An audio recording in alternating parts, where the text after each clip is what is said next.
Fala, meus amigos! Muito bem-vindos a mais um episódio aqui do Watch Talking Show. É isso aí. E, gente, se você está assistindo esse vídeo e não assistiu a primeira parte da entrevista com o mestre Adriano Passarelli, volta lá, assiste o primeiro episódio que está fantástico. E se você já assistiu e estava histérico para assistir a segunda parte, para ele concluir o que ele estava falando, agora chegou a hora. Então a gente está aqui com o Adriano, que estamos batendo um papo super legal, e ele está falando do livro, do glossário que ele acabou de lançar. Tá aqui, ó. Esse Quentinho. é o primo, tá quente, tá até pegando fogo. Então, Adriano, muito obrigado mais uma vez. Imagina. Vamos continuar batendo esse papo sensacional. E, cara, vamos lá. Explica. A gente estava falando sobre a ETA. Sobre a ETA. E da Breitling. Que isso Exatamente. faz muito legal. E eu, como Sim. ex-funcionário da Breitling, sou um apaixonado e a história estava boa. Então, se você quer continuar, quiser continuar assistindo o que a gente estava falando, presta atenção aí, vai. É isso Manda aí. bala. E vamos fazer um tintim aqui, Ô, porque tintim, o papo tá bom por favor. pra caramba. Pega aí sua bebida preferida e acompanha aqui com a gente. Vai lá. Então, como a gente ia falar a respeito da ETA, o que eu acho da ETA, no finalzinho do primeiro episódio eu estava falando justamente sobre qual é a formação da importância. ETA e o que ela significa, e boa parte do ressurgimento dela e por que muitas fábricas usam até hoje. É uma herança até hoje, na verdade, do fim, ou do ressurgimento depois daquela crise do quartzo. Por que aconteceu? Vou pegar um exemplo. Vou pegar o exemplo da Omega e pegar o exemplo da Breitling, que são exemplos fáceis de se tratar.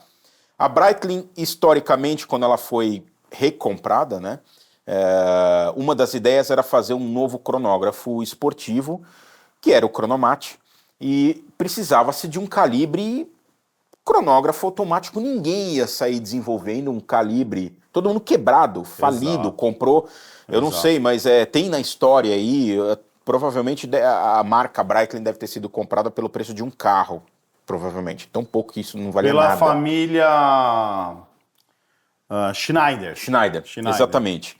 E ele, uma das ideias, ele falou, bom, preciso de um mecanismo. A história do 7750 estava beirando mais ou menos a história do que aconteceu com o Zenith ao primeiro, ou seja, maquinário, tudo tinha praticamente ido para o lixo. E o Edmund Capt, assim como aconteceu semelhante à história do Zenith ao primeiro, ele guardou e meio que escondeu boa parte dos projetos, dos blueprints para produção, ferramentas para produção, etc. e tal. E nessa aproximação, Schneider falou, bom, e aí, tem mecanismo? Eu falei, olha, tem um mecanismo que a gente tinha acabado de desenvolver ele na década de 70, era o cronógrafo mais moderno que se tinha na época, foi o primeiro calibre na história a ser projetado com a ajuda de computadores na década de 70. Caraca, olha isso, cara. Ele era, propositalmente, ele era feito para ser menos custoso, porque era a ideia na época, tá? Tem que se entender, tem gente que fala, mas o 7750 é um calibre um pouco simples, muita peça estampada para ser barato, ok, só que numa época onde você só tinha relógios mecânicos, você precisava disso, tinha que ser feito dessa maneira. Só que ao mesmo tempo ele é extremamente robusto e não era tão caro de se voltar a produzir. E o Edmund Capt falou, pô, acho que a gente consegue voltar a fabricar. Quantas peças você precisa? Que legal, E, cara. e o dinheiro de um com o outro, eles conseguiram ressurgir com o 7750. Tanto é que a gente teve um hiato aí, basicamente entre...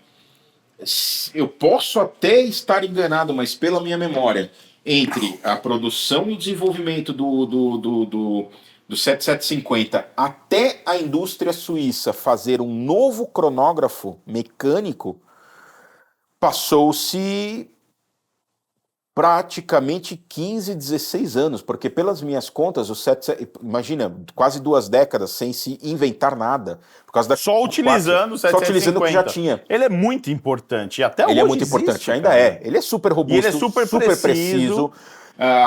Bom, Ele tem uma plataforma que você pode desenvolver várias funções, complicações dele. tudo o que você quiser. O Richard Habrin, Quem que é o Richard? Harbin, mestre relojoeiro que foi da IWC, foi um dos caras que desenvolveu o sistema de ratrapante sobre a base do 7750. Olha isso. Então, o IWC, o Doppel Chronograph, é um sistema de ratrapante diferente dos que se usa em outros 7750. E depois ele saiu da IWC, abriu a própria marca dele, e ele elogia muito, ele usa até hoje a base do 7750 para diversas complicações. Olha isso, que legal. Então o 7750 ficou sendo produzido até que a Frédéric Piguet começou a desenvolver também no meio da década de 80 o famoso Frédéric Piguet FP1185, também projetado pelo Edmond Capt, mas essa é outra história. Moral da história, onde eu queria chegar. As opções para se ressurgir do nada eram as opções da ETA, mesmo para marcas que foram manufaturas. Importantes. Exato, porque a Breitling, a rigor, ela não era exatamente uma manufatura. A Breitling, uma Breguet. Exatamente, ela não tinha mecanismos próprios, ela historicamente usou mecanismos de terceiros. A Omega não, a Omega era uma manufatura. E os últimos calibres, aqueles 1010, 1020... eram fabricados pela própria Omega. Eram projetados e fabricados pela Omega, e isso tudo foi pro espaço, cara. Porque a marca não sobrou nada. E eles falaram, bom... Isso a gente está falando na década de 70? Na década ou de início 70. de 80? Não, isso na década de 70, quando tudo explodiu. Isso, foi. Quando a marca se restabeleceu, entre aspas, e foi unificada dentro do SWAT Group, pelo Nicholas Hayek, eles tinham que, vamos voltar a fabricar relógio Omega, mas a gente não tem condição, não tinha. Eu acho que eu não tenho detalhes, eu já li, mas não me lembro. Eu não sei se eles nem tinham mais condições ou se ia sair um custo monumental de se retomar a fabricação daqueles calibres. Então falou, vamos usar ETA? Vamos. Essa é a explicação pela qual você tem relógios da década de 80 e 90 da Omega exclusivamente com mecanismos ETA, com a única exceção do Moonwatch, que utilizava historicamente o mecanismo Lemania, que também depois foi incorporado pelo SWAT Group. Com exceção a ele, todos os mecanismos eram baseados no ETA e permaneceu assim por rigorosamente todo mundo, até que essa coisa do mecanismo in-house e tal... Isso que eu ia falar exatamente. E olha só que legal, como o conhecimento é tudo, né, cara? A ETA ela foi muito importante para a relojoaria suíça. Sim. Ela é até hoje muito importante. Sim. E quando a gente vende um relógio, a gente fala que o movimento é ETA, você pega um rapaz de 30 anos, de 35 anos, ele desdenha. Torce o nariz. É ETA. Eu queria um calibre in-house. Ok, mas quanto foi importante, e é importante uma máquina dessa na história da relojoaria. Você só tem isso tudo de volta hoje graças a você ter a oportunidade de ter tido uma base de movimentos para ressurgir, porque ninguém ia conseguir fazer. Até hoje é usada. Até hoje é usada. Uma coisa muito importante, esses mecanismos que sobrevivem, porque a ETA, cara, eu não sei nem te dizer quantos mecanismos, quantos calibres ETA a ETA desenvolveu ao longo da história dela. É muito, né? Centenas, tá? Uma vez eu curioso em fazer isso, eu entrei no site da ETA. Sim. E aí eu comecei a ver lá, se você tem essa curiosidade, entra lá, põe no Google a ETA Movimentos. É tão legal mexer lá no site, tem um monte de explicações, legal. Um monte de calibre. Até hoje, né? E olha, e ninguém faz... ela desenvolveu por tanto tempo esses mecanismos. Olha, isso eu realmente tenho certeza do que eu estou falando. Ninguém consegue produzir mecanismos como o Zeta no volume que a ETA fabrica, com a durabilidade e precisão. Por quê? Você pega um relógio com mecanismo ETA de entradinha, ele tem uma precisão que às vezes a alta relojoaria não atinge. Mas e a produção de Rolex? Olha, a produção de Rolex que Rolex é um caso bem à parte. Acima, ok, não, mas nós estamos falando de produção. Produção. A Rolex, sim. Não, sim, a Rolex a Rolex é um caso à parte. A Rolex é um caso à parte, tá? Eu diria que dá pra... Mas a Rolex também ela faz mecanismos mais finos, né? São mecanismos mais... Elegante. Mais... Qual seria a palavra? São... Eles são mais bem elaborados, eles não estão não consigo, um mecanismo, o preço de produção do mecanismo Rolex é muito maior do que um mecanismo ETA. Sim. Mas justamente isso, o ETA, Que legal. pela quantidade. Porque se você for pegar, por exemplo, até tem gente que tenta comparar. Putz, mas se você pegar um Miyota ou que seja os Seikos lá de entrada, cara, não dá para comparar. O ETA é muito superior, muito mais durável, muito mais preciso. E ainda tem uma outra coisa. Eu entendo que você perde um pouco da exclusividade, mas todo calibre in-house, isso todo mundo que está no meio relojoeiro, o Mauro mesmo já comentou isso algumas vezes, não é diminuindo nem botando defeito, mas calibres in-house, eles estão sujeitos a darem defeito, porque você produz um negócio, você desenvolve, e a hora que ele vai para o mercado, ou seja, a hora que ele vai para o campo, ele começa a aparecer defeitos que você não conseguia. Esperava. Vai dar um defeito. E aí precisa fazer um recall. Recall e substitui peça e faz versões diferentes. Todo mundo passou por isso. Todo mundo. E eu sei não. Eu vejo muito isso da própria Audemars Piguet. Então, sim. Audemars Piguet, Sim. quando o relógio entra na Watch Time, precisa fazer um upgrade de algumas peças que não são peças que está com problema, mas como teve históricos de problemas, a marca, a Watch Time, gente, ela é autorizada, a única autorizada no Brasil da Audemars Piguet. Então, todo relógio que entra na Watch Time, mesmo que seu relógio não esteja com problema, eles fazem esse upgrade de peças que foram desenvolvidas, estudadas, e são peças assim muito mais modernas, elaboradas, estudadas, e eles viram que aquilo.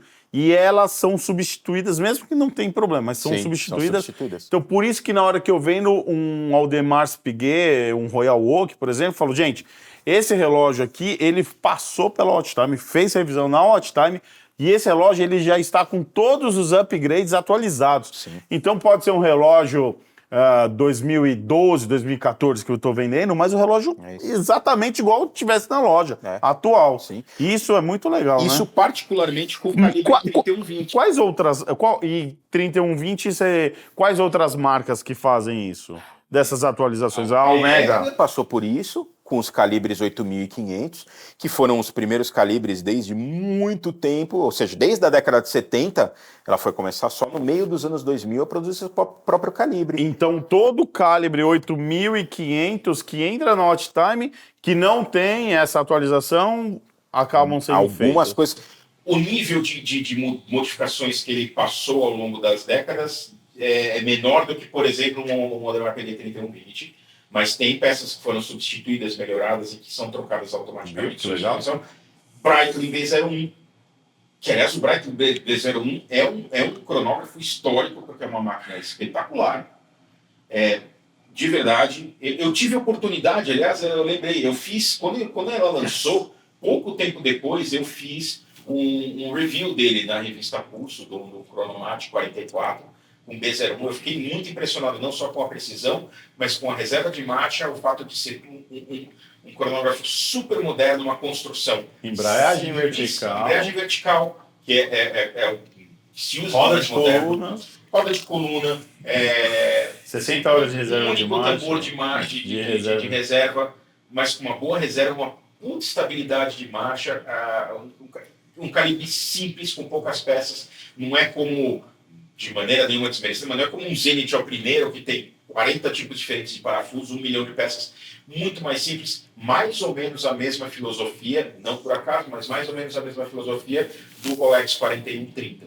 Então, o Breitling B01 é um marco na história desses calibres in-house e é um exemplo também que passou por pequenas modificações e upgrades que ele foi passando. Tem um Entre a B04, B04, que são as variantes. que a variante dele tem o GMT, o B05, é bem legal. E a base dele é o B01. Que legal. Então passou por essas, todo mundo passa, todo mecanismo novo, moderno, ele passa por na minha visita que eu fiz, nós fomos em janeiro para a fábrica na Suíça, quando eu trabalhava lá. A gente fez essa visita e a gente viu todo o processo de construção do calibre B01. Isso daí é fantástico. E aí tem essas atualizações. E falando em visita à Suíça, você viajou muito, né? Fui muitas vezes. Viajou muito. Eu perdi a conta, mas ao longo de uns 10 anos eu fui quase 2, 3 vezes por ano. Bastante vezes. E muitas vezes para feira, para Basel World. Então eu fiz com a cobertura jornalística por se inscrever para a revista Pulso, eu tinha acesso como membro de imprensa. Inclusive no começo eu podia tirar foto, coisa que ninguém podia. Bom, estou falando 2008 foi a primeira vez, não tinha smartphone. Ou você só conseguia tirar foto com câmera digital. Se você puxasse uma câmera, qualquer cara no meio lá, vinha o segurança, o cara vinha pegar seu press, que era press ou não. E tive essa oportunidade de visitar, ter acesso a muita coisa legal. Visitei a Basel World várias vezes. Todas as vezes que eu fui, por exemplo, no Museu Internacional de La Chaux-de-Fonds. E muitas fotos, aliás, no glossário, muitas não, mas algumas fotos são fotos minhas tiradas no Museu Internacional de Relojaria, no MH, na Chaux-de-Fonds. Essa, por exemplo? Não, essa não. Esse relógio Roscoff é um relógio do meu pai. Caraca! Esse relógio, meu pai ele me falava toda hora. Não, Roscoff, aí depois... Página 148. Eu comprei. Você que tem um livro aí, já clica aí 148. Clica não, vai lá. Em 2 páginas. Eu já achei, 148. Em 2 páginas vai aparecer esse relógio Roscoff. E na verdade meu pai sempre falava, quando eu comecei a me interessar por relojaria, ele falava do relógio Roscoff. Eu comprei pra ele esse. Adriano, E hoje esse relógio tá de volta. Conta uma coisa, a gente falou de miota, falamos de ETA. Eu queria te fazer uma pergunta. Sim. Fala um pouco de Debois Deprat. Sim. Escuta, eu tô te fazendo essa pergunta porque eu conheço o mecanismo, eu sei do mecanismo, mas eu não entendo nada. Me ajuda, vai. Vamos lá. Tá no glossário, tá? Eu vi, por isso. E essa foto essa foto aí é minha, tá? Eu tirei essa foto em Lellier. 112. E aí se vocês perguntarem como que você tirou essa foto, olha, muito rapidamente, em 2010 eu resolvi pegar meio que férias junto e fiz um tour. Eu fiquei uns 15 dias na Suíça. Imagina, naquela época dava, com o dólar a franco suíço custava R$1,60, R$1,80. Saía mais barato tomar uma cerveja e comer um rostinho em Zurique do que em São Paulo. Essa é outra história. Bom, eu consegui bancar minha viagem, eu fiquei passeando para cima. Um dia eu peguei o trem e eu fui de Genebra até Le Brassus, que é o ponto final. O trem ele sobe, vai quase até Lausanne e contorna o lago e vai descendo o Vale do Joux inteiro. E eu cheguei, a Le Brassus é o ponto final. Eu fui parando de cidade em cidade, você parava, descia e tirava foto. Que legal. Onde tem a sede da Debois Deprat. Tem uma outra fábrica em algum outro lugar da Debois Deprat, não me lembro onde, mas lá é a sede dela. Pra você ter uma ideia, é um vilarejo tão minúsculo, o trem ele passa só de hora em hora. Eu desci, tirei foto de tudo e tinha passado meia hora. Acabou a cidade, não tinha nada. Lá, então, basicamente, lá tem uma igreja, tem a fábrica da Debois Deprat e tem uma queijaria que, inclusive, tem um queijo premiado lá, um Gruyère, que foi premiado em algum ano lá. Não adianta, gordo igual eu. Gordo, puta, queijo, cara. Eu amo queijo, cara. Amamos. Aliás, todo mundo falou, e o chocolate? Chocolate, de vez em quando eu como. Bom, Queijo, eu me entupo de queijo na Suíça. Fala da fábrica. E aí, o que acontece? Do mecanismo. Na verdade, a Debois Deprat, ela é uma empresa especializada em módulos com complicações. É isso aí. O que significa um módulo? É um segundo mecanismo que você monta num mecanismo já existente, como um 2892, como um GG 889, e você coloca em cima para você não precisar desenvolver. Aliás, isso é uma coisa que surgiu. A experiência da Debois Deprat, na verdade, com especificamente o módulo, surgiu, pouca gente sabe, mas surgiu com o famoso calibre 11 da Heuer. Pouca gente, um dos primeiros, né? Eu não gosto de falar que é um primeiro, porque eu nunca vou entrar nessa discussão. Quem foi o primeiro? Seiko 6139, Zenith o primeiro ou Calibre 11? Não sei qual foi o primeiro. Os três foram os primeiros. Bom, o Calibre 11... Você conclua do Você jeito que você conclua quiser. aí, pra mim nem faz diferença. Eu sei que eles são... E o Calibre 11, que é um calibre histórico... Ainda bem que o Vini não tá aqui, porque ele teve... Não, ele ia brigar. Faz parte da história do cronógrafo automático. E tem uma peculiaridade, o Calibre 11, em todo lugar que você lia, eu, aliás, ajudei a promover isso, porque eu sempre lia lá, era um consórcio entre a Breitling, a Hamilton e a Heuer. Mas ninguém falava da Buren, que era a base do mecanismo, era um Buren, e o módulo era do Bodeprat.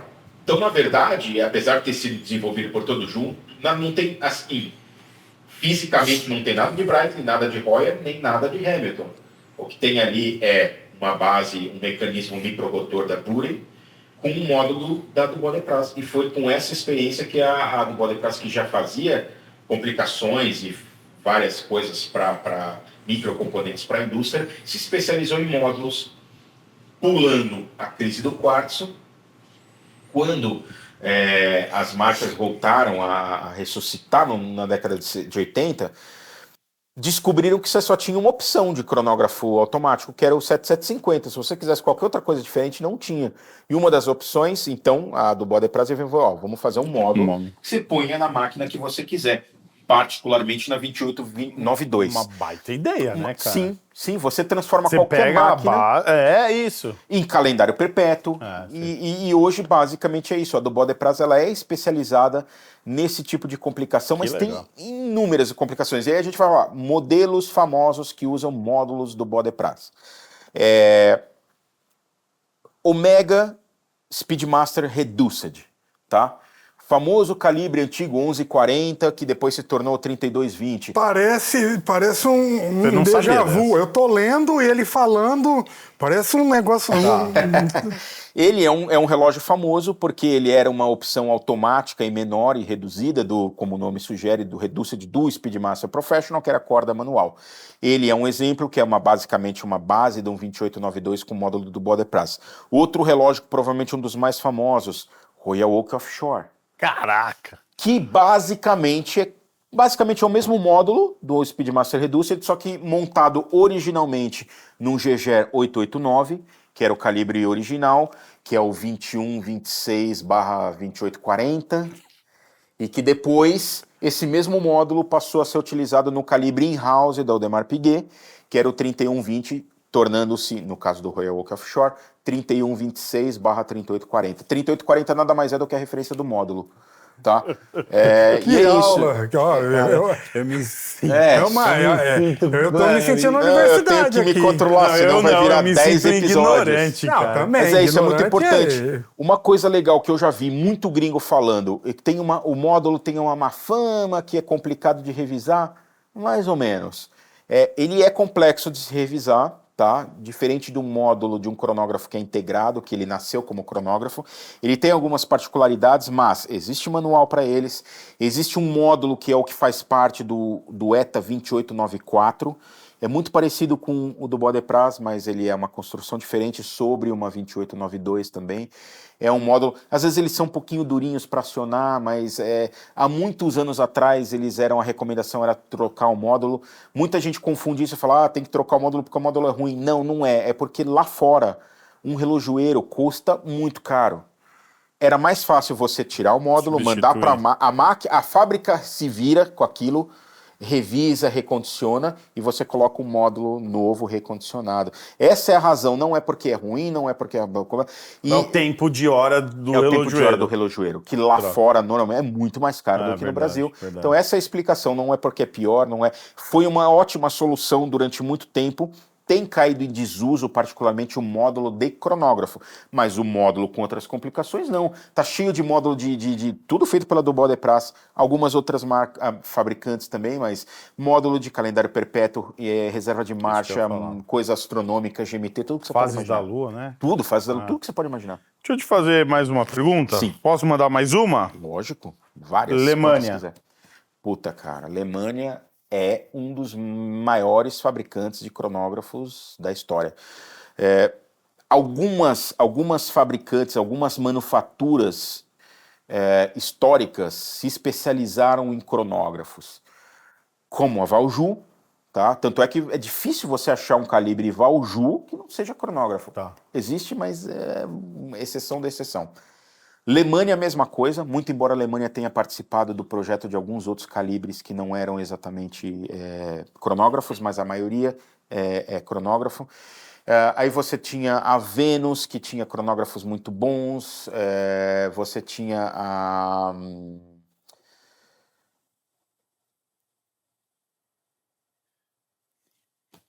Falhou, tá vendo?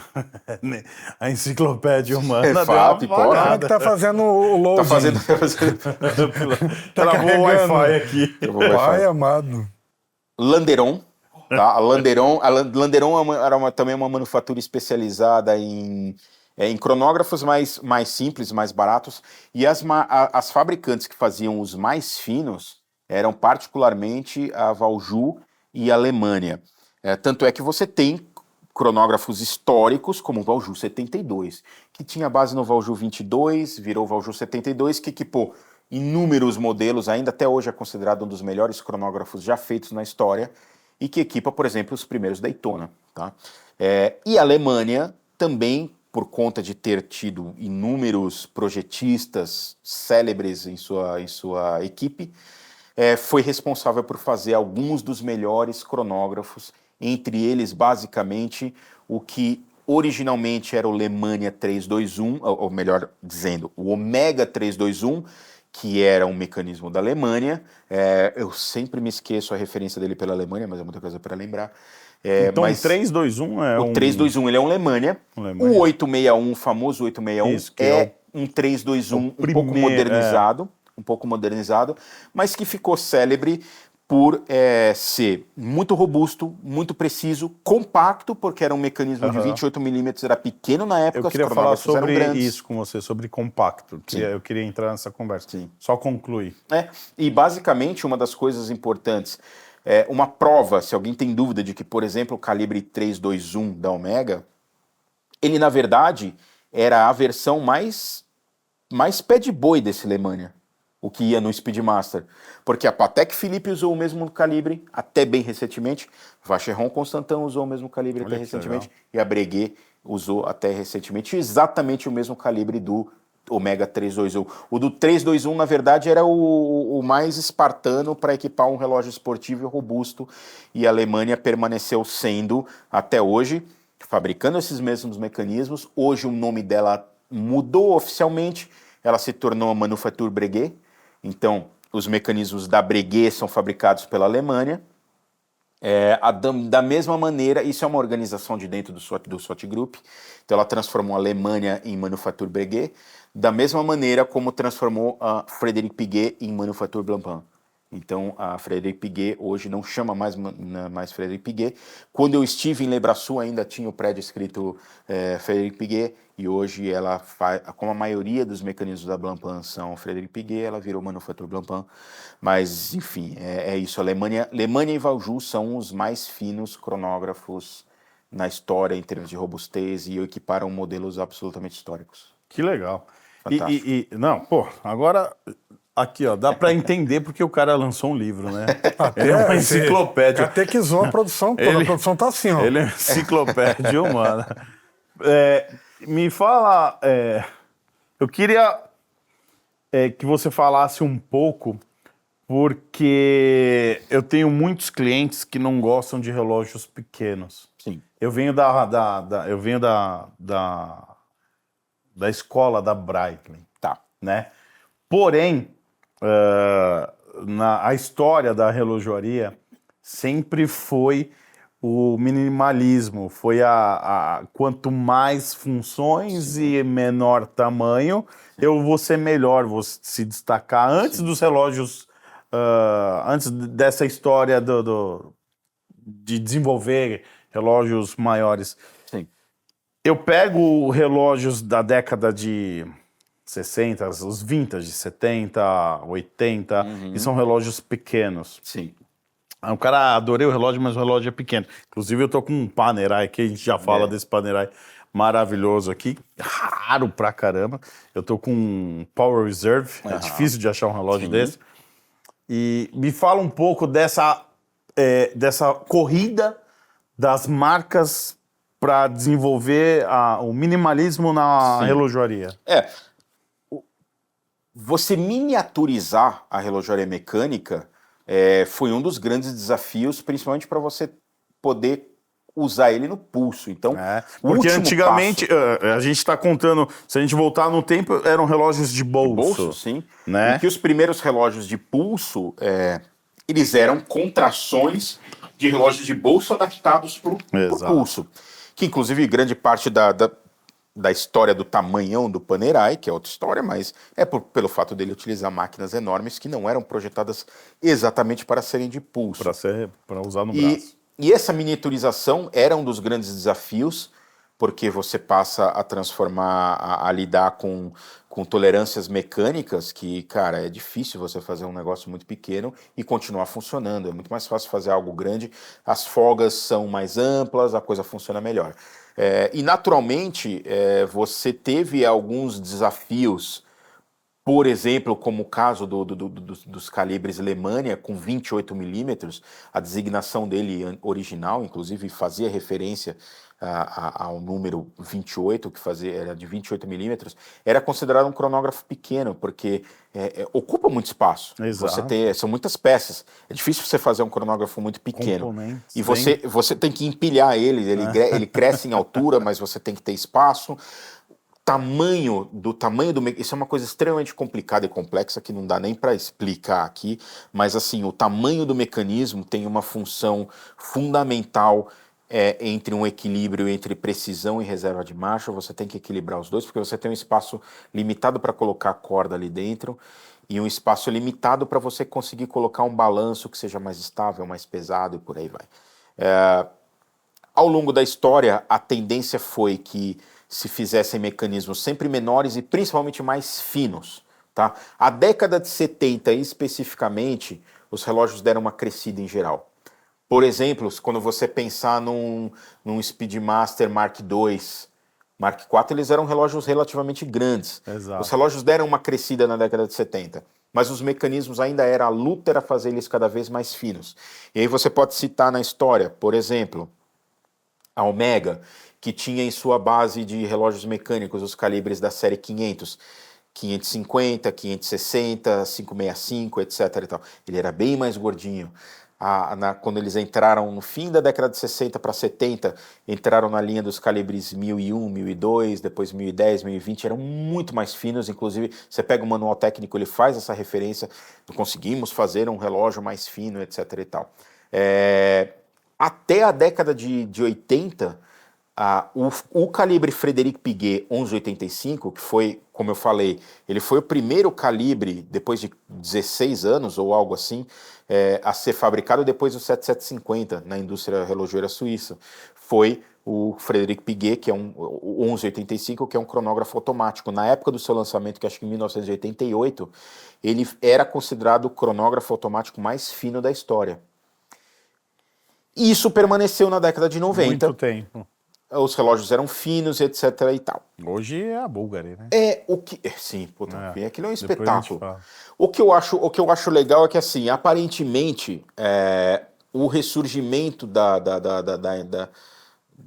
indústria e como um produto de luxo e um produto que passou a ser não uma ferramenta, uma necessidade, mas uma marca, um símbolo de status e de reconhecimento da sua personalidade, o que é absolutamente comum. Tem gente que fala, mas é feio. Não, cada um faz o que quiser com o relógio, o cara quer usar, é um símbolo de status, é natural. E eu acho que o tamanho passou a crescer por causa disso, para ele ficar mais visível. Exato. Aí começa a envolver o status. A boa vantagem disso, do ponto de vista técnico, que é normalmente o que mais me interessa, é que aconteceu um fenômeno aí. As marcas não precisaram brigar mais para fazer mecanismos cada vez mais finos. E um exemplo muito grande, e especificamente de cronógrafo, porque você fazer um mecanismo corda manual fino é fácil. Automático, mais difícil. Cronógrafo é pica você fazer. Tanto que eles são sempre mais gordinhos, o 7750 é. E o que aconteceu? Como os relógios em geral cresceram, a Breitling, por exemplo, pôde produzir um B01, que é uma máquina mais ou menos rechonchuda, sem precisar comprometer reserva de marcha, precisão com órgãos reguladores menores e não sei o quê, mais liberdade para criar um mecanismo dentro daquele espaço.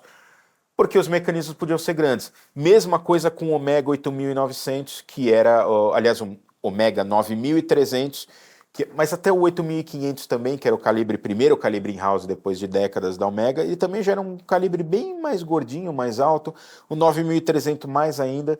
Então, por um lado, essa revolução estética dos relógios crescerem desamarrou um pouco a fabricação de coisas cada vez menores. Eu acho que as marcas tiveram mais liberdade para fazer, por exemplo, usar 2 tambores de corda. Isso que eu ia tentar fazer Twin Barrels, os famosos Twin Barrels. Você fazer isso num mecanismo fino e pequeno, puta. Aí o que acontece? No fim das contas, estava se comprometendo, por mais que você pegue o Frederic Piguet 85, é uma máquina fantástica, mas não é uma máquina muito robusta historicamente, não aguenta muita porrada. É precisa, ok, mas você começa a comprometer a robustez, começa a comprometer a precisão e a reserva de marcha por causa disso. Essa revolução estilística que permite relógios maiores, você consegue naturalmente usar, não precisar comprometer tudo isso para fazer um mecanismo. Então, desse ponto de vista, eu acho que é bastante interessante. Os relógios deram uma encolhida no geral, o pessoal percebeu que ficou um pouco exagerado. Eu gosto. Uma coisa que eu acho estranho, eu venho de uma época em que isso não era muito importante, e é uma coisa que eu recomendo que as pessoas não se apeguem demais. Eu até venho de uma outra geração de colecionadores e tudo mais, mas eu vejo, por exemplo, tamanho de relógio virou nome de modelo. Na minha época não era assim. Então hoje você tem Chronomat 44, Datejust 38... O nome do modelo passou a levar o tamanho dele. Eu entendo que a compra à distância faz com que o cara se preocupasse com isso, mas eu acho que as pessoas tinham que desapegar um pouco. Adriano, eu tenho um cliente que ele fala assim pra mim, qual o tamanho desse relógio? Eu falo 35 milímetros. Ele fala, não. Eu quero 36. As pessoas deixam qual escapar... que é o tamanho desse relógio? Aí eu falo, cara, esse relógio... vou dar um exemplo clássico pra todo mundo. A Rolex lançou ano passado, 2 anos atrás, o Submariner 41 milímetros, né? Aí ele fala, mas qual que é esse? Esse é o 40 ou 41? Aí eu falo, esse é o 40.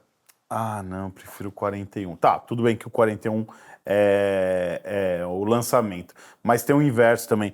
Não, o 41 fica muito grande no meu braço, eu prefiro o 40. Gente... A gente tá falando de 1 milímetro. Posso te falar? E o 41 parece menor que o 40. Exato, porque ele é mais fino. Ele é mais fino. Exato. As alças são mais finas. Esse é o ponto que eu queria chegar. 36 milímetros... Virou nome de relógio, não faz sentido. 36 milímetros num relógio de mergulho que tem um bezel... Fica um negócio minúsculo, parece um relógio de brinquedo. Isso que eu tô falando. Agora, um relógio que não tem mostrador... Gente, presta atenção. Você pega o relógio, veste no braço. Por exemplo, um Omega que não tem bezel. O cara fala, nossa, esse relógio é grande. Mas você vai ver o 38. Mostrador é grande porque não tem o bezel. Não tem o bezel, é isso. A gente já falou isso em vídeos, lá do 10 e 10, a gente comentou o tamanho do mostrador e a largura das alças e a largura do bezel muda completamente o senso de proporção do relógio. Exatamente. Tanto é que, olha, eu desafio, se você fizer um teste com relógios de tamanho que as pessoas não conhecem muito. Tem um exemplo aí. Vamos pegar aqui, ó. Esses 2 relógios. Exato. Aí é legal. Muito provavelmente, se você mostrar uma foto aleatória desses 2 relógios... Tom, pega ali, Tom. Falar para as pessoas assim, separado... Mostrar e falar, esse aqui, me fala qual que é maior. É capaz o cara muito provavelmente vai errar e falar, chuta o tamanho desse relógio. Ele vai errar também. Porque o senso de proporção que você tem entre um e outro é completamente diferente. Mostra reto assim, ó. Entendeu? Justamente você tem um bezel com um mostrador uma caixa pouco mais menor, alta. Uma caixa mais alta, outro mais fino. A sensação, esse relógio, se você falar o tamanho desse relógio aqui, muita gente vai falar, não sei o quê. Eu acho esse relógio espetacular. e até eu vou fazer... aliás, me chama a atenção uma coisa. Eu acho que o mostrador é o mesmo tamanho. Bem provavelmente. Esse relógio, aliás, eu acho fenomenal. Eu não acho tão legal esse relógio. E não sei se todo mundo sabe, mas esse mostrador aqui não é à toa. Ele é inspirado... Aliás, vou fazer mais... Tenho que puxar mais uma vez para o livro. Ó, esse mostrador é inspirado nos stopwatches. Se você não sabe o que é o stopwatch, você compra um livro chamado... O Obscuro Glossário Ilustrado de Relojaria, que lá explica o que é um stopwatch. Basicamente é um cronógrafo de bolso, tá? Mas na nossa língua tem um nome diferente. Esse mostrador é inspirado nos stopwatches. Aliás, quem lembra do meu canal, quem acompanhou o meu canal, aí, ó. É a mesma cara. Ó, ele é inspirado nisso aqui. Justamente porque esse é o modelo Olympic e que esse eram os stopwatches usados nas Olimpíadas. Essa foto aqui é do Museu do Omega, foto também tirada por mim. Eu tive um exatamente como esse que aparece em algumas vinhetas do meu canal Chronotalk. Quem acompanha lá lembra que aparecia um cronógrafo, aquele cronógrafo é meu. Eu já vendi ele porque eu não usava, aliás, foi parar na mão de um grande colecionador de Omega. Um grande abração pra ele o que ele é. Fala o nome dele, Dom. O Guga. Manda um abraço pro Guga. Guga, um abraço aí, ó, puxando vários ganchos. Esse meu relógio foi pro Guga. Guga é um grande amigo nosso aqui, inclusive, ó. Então, tá aí. Ele que me deu esse presente maravilhoso que faz parte do nosso cenário. Relógio Guga, tá... Um beijo pra você. Tá Esperamos você aqui. Tem que Imagina, ter. O Guga gente aqui. boníssima, gente boníssima. Se o Guga vir aqui, se ele vir aqui, eu vou chamar você, porque Sim. aposto que tem histórias fantásticas que ele não quer contar. E é isso, para quem não conhece esse modelo, eu acho espetacular. Ele foi lançado com outras cores também. Eu gosto vermelho, particularmente... amarelo... Acho que azul, preto, verdinho. azul. Eu gosto particularmente do vermelho porque ele faz mais referência àquele stopwatch que eu tive um. E eu tive um porque, sei lá, só porque eu achava muito bonitos esses stopwatches. Eu acho esse relógio espetacular. Fico decepcionado de que pouca gente se interesse por esse aqui. Deixa eu te fazer uma pergunta. Aliás, comprem o livro aí que de repente eu consigo angariar esse aqui. Maravilhoso. Acho fantástico. Adriano, deixa eu te fazer uma pergunta. Sim. O que você pode dizer aqui pra gente sobre os relógios multifunção? Os relógios quartz, super quartz, que são multifunção. Ótimo. Um relógio, ele tem as funções mecânicas, mas também é um relógio quartz. Tem a janela, o LCD, o LED, no caso, Perfeito. o Breitling. Dos relógios, você que gosta do relógio multifunção, e você tem aquele... Muita gente fica surpresa. Polêmica! Muita gente até fica surpresa. Aliás, tem gente que fica assim meio... aposto que o Adriano deve achar que relógio... Eu já vi cara falar, quartz não é relógio. Porra, isso. Claro que é. É uma parte fundamental da história da relojaria. Aliás, até puxando um ganchinho, eu gosto de fazer uma propagandinha porque eu tenho um carinho muito particular por um relógio cuja foto que está aqui é minha. Começou já. É do meu relógio, mas que eu não tenho mais ele. Inclusive também foi parar do meu relógio, mas não tenho que eu não tenho mais ele. Bom, a verdade é que assim, ao longo dos anos a coisa foi... O Brasil foi passando por algumas situações que me obrigou a me desfazer de boa parte da minha bela coleção. Esse relógio aqui, ó, onde eu falo sobre cronômetro, é um Omega Marine Chronometer. Este relógio... Que legal, cara. Eu conto aqui, ó, eu vou ler para vocês o que diz... Qual página, Adriano? Que eu vou... Página 92. Aqui. Confere do seu aí, Marcelo. Eu vou ler para vocês rapidamente, vou contar uma historinha sobre qual é o nível de respeito que eu tenho com relógios quartz. A própria legenda, eu falo o que é um cronômetro e pus essa foto aqui desse meu relógio. Esse meu relógio está nas mãos hoje de um grandíssimo colecionador também, que... Fala o nome. Ele é tão discreto, eu não gosto de falar. Não, mas João Pereira, qual o nome? Fala o nome. A gente quer saber. Ele é o cara Eduardo. Eduardo, pronto, Eduardo. Tá na mão do Eduardo. Mentira, de Orleans e Bragança. Eu duvido, ele acabou de inventar. Não, pior que não. Ele é um cara, tá bom, é um cara excepcional. O Edu. Aliás, o Edu. É o Edu. Aliás, tenho uma grande satisfação de que boa parte de alguns relógios muito legais que eu tenho foram parar nas mãos dele. Esse relógio, eu falo aqui, ó, que ele é um Omega Constellation, o nome é grande, Omega Constellation Marine Chronometer Mega Quartz. 2.4 mas você não falou o megahertz. nome, você não coloca no relógio aqui, Omega, Constellation, Mariner, Economic, Mega Quartz, você não fala o tamanho da caixa do relógio. Não fala o tamanho da caixa. Sei lá, nunca parei para medir. E fala aqui, ó, um dos relógios de pulso mais precisos de todos os tempos, ao lado de uma duplicata de seu certificado original de 1977. Olha isso, essa cara. duplicata fui eu que solicitei essa duplicata do certificado para o Observatório Astronômico de Besançon, na França. Então isso aqui é impresso em papel moeda, preenchido à mão, assinado pelo diretor do observatório, dizendo aqui, ó, essa é uma duplicata do teste de cronômetro dos resultados de 1977 e o nível de precisão. Moral da história... 16 de abril de 2013. Esse relógio, ele esteve na minha mão, ele fazia em torno de 2 segundos ao ano. Caraca. É um relógio atômico. Relógio 1977, 2 segundos ao ano. Que legal. Esse é um dos relógios mais precisos de toda a história. E é um relógio a quartzo. Ele tem um sistema assim. Eu escrevi uma matéria na Pulso a respeito desse relógio também. Muito provavelmente eu ainda estou na dúvida se isso vai entrar no meu livro ou não, mas é uma história realmente impressionante sobre esse relógio. E, cara, relógio a quartzo, ele é muito prático, muito preciso, e muita gente, muitas vezes me perguntava. Eu tive alguns relógios a quartzo legais, esse é um deles. Um relógio que eu gosto muito, que eu tive também, Speedmaster X33. Então, agora focou onde eu quero chegar. Fala do X33. Vou falar, mas só para puxar outro gancho, um relógio quartzo dos mais legais que eu já tive foi o Breitling Emergency, que com muita dor no coração tive que passar para frente. E ele era o amava aquele analógico? relógio. Não, era o digital? Então, eu quero que você fale mais isso. Legal. É muito legal, Muita gente perguntava para mim, pô, eu quero um relógio para o dia a dia, prático, principalmente para viajar. Eu falo, cara, Aerospace. Breitling Aerospace ou Speedmaster O X33. que você achou do B50?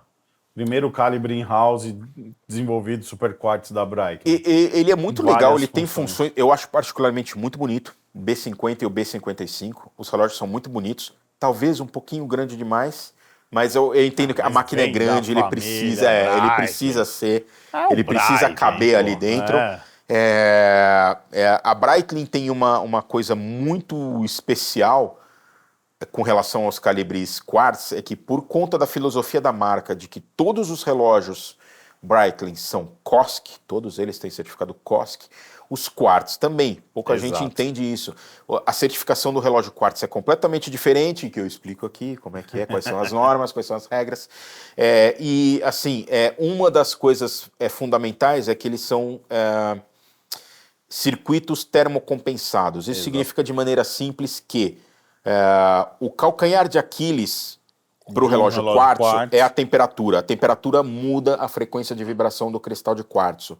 O circuito termocompensado, ele compensa isso e mantém a precisão. Tem um gráfico que a gente viu que ele oscila demais. A partir do momento que você coloca esse termocompensador, ele... Exatamente. Isso deixa ele muito mais preciso. E normalmente o manual da maioria dos relógios que tem essa complexidade da termocompensação, eles dizem que ele fica ainda mais preciso se ele for usado no pulso por pelo menos 8 horas diárias. Olha que legal. Ele fica ainda mais preciso. Diz uma outra normalmente marca que atinge usa 20 esse segundos. termocompensador. Uma outra marca. A Omega usou bastante. Porque, na verdade, são mecanismos baseados nos ETA. Né? Então, são os mesmos ETA que já existiam. Qual o modelo no circuito da Omega? Constellation. Constellation. Hoje não usa mais Quartz. A Omega migrou quase toda a coleção. Mas chegou a usar. Os Constellations Quartz. Quero fazer uma polêmica aqui, vamos lá. E me fala o que você acha dessa lab que a Swatch começou a desenvolver relógios com a parceria da Omega e agora com a Blancpain. Bom, na verdade a gente está entrando, já deve estar quase o segundo episódio, que era para ser só 2, está indo para o espaço, né? Então acho que é inédito. Já teve algum que teve mais de 2 episódios? Não, esse não. Eu acho que vai ter. Provavelmente vai ter que virar 3 episódios, porque senão não vai dar. Gente, presta atenção. Eu acho que vai ter 4, 5, 6, 7, 8 episódios. Vai ter que chegar uma hora que vai ter que falar chega, vambora. Não, vamos O sol lá. vai começar a subir ali, a raiar ali, o sol na cara. Quem tá gostando? Você tá gostando aí? Compartilha. Avisa o amigo que tem canal, tem vídeo novo no canal, que vocês estão curtindo. Fala aí. O que você quer falar? Fala aí, pessoal. Vamos fazer o terceiro episódio? Já falou isso? Nossa senhora. É o que a gente acabou de falar. Nossa senhora, eu juro por Deus.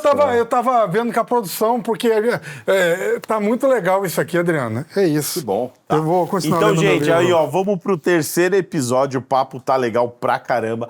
E agora, terceiro episódio, eu vou começar a te cutucar. Vou começar agora, eu Por quero favor. as suas opiniões e ideias sobre coisas polêmicas. Vê se eu consigo sair daqui cancelado hoje. E vou perguntar de Invicta, porque todo mundo fala que eu pego no pé de Invicta, o professor tá aqui. Quase nada. Então, se você tá aí até agora, aguarda mais um pouquinho que tem o terceiro episódio. É isso aí, gente. Forte abraço pra vocês e não esquece de esperar o terceiro episódio. Valeu, grande abraço. Obrigado, Adriano.